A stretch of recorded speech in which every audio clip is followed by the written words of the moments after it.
I'm Doug Doyle with the art of the story. 34-year-old painter Jay Golding lives in South Orange. He came from Jamaica when he was a young boy.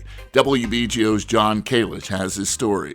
If you were to meet Jay Golding on the street, you'd no doubt describe him as a black man. But Golding says he does not identify as black. He calls himself an autochthon, a term that refers to an indigenous inhabitant of a country. I'm a maroon descendant from Jamaica.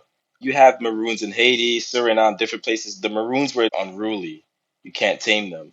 In Jamaica, they kind of pioneered that guerrilla warfare tactic where they would blend in and camouflage themselves with the elements. And they would sometimes raid the plantations for weapons and to free slaves. And they were just very stealthy about it. Golding came to the U.S. in 1997 at the age of 7. His speech made it obvious that he came from Jamaica. I had a heavy accent, so I stood out when I first went to school here. But all the students loved it. Like, no one picked on me for my accent. Everyone was kind of more intrigued with me. His mother encouraged him to lose that Jamaican accent. She sent him to the Chad School in Newark, a private elementary school that was started by college students who were part of the Black Power movement. The school closed in 2005.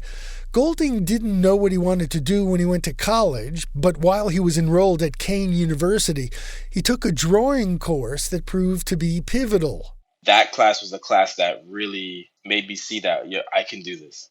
The instructor for that course was Mark Romanowski, a professional illustrator whose clients include a major comic book publisher and a huge movie studio. Romanowski hasn't been in touch with Golding for more than 10 years, but after looking at images of Golding's paintings online, he had high praise for his former student. I always say to my students every year, one of the greatest compliments for me would to have one of my students come back and someday teach me something. And I think Jay is well on his way of doing that. I think Jay has worked really hard to create some great works of art. Jay Golding is a figurative painter. Many of the people in his paintings are wearing masks. Often Golding paints symbols on the masks or the bodies of the people in his paintings. Sometimes there's beforehand research into the mask that I do to find out what the mask is used for, whether it's for fertility reasons. But then there are other times where I feel really drawn to the mask and I just create an image without knowing what that mask is about first. And then later on, I might find that the mask actually kind of already aligns with the thought. So there's like a marriage that happens between intuition and planning.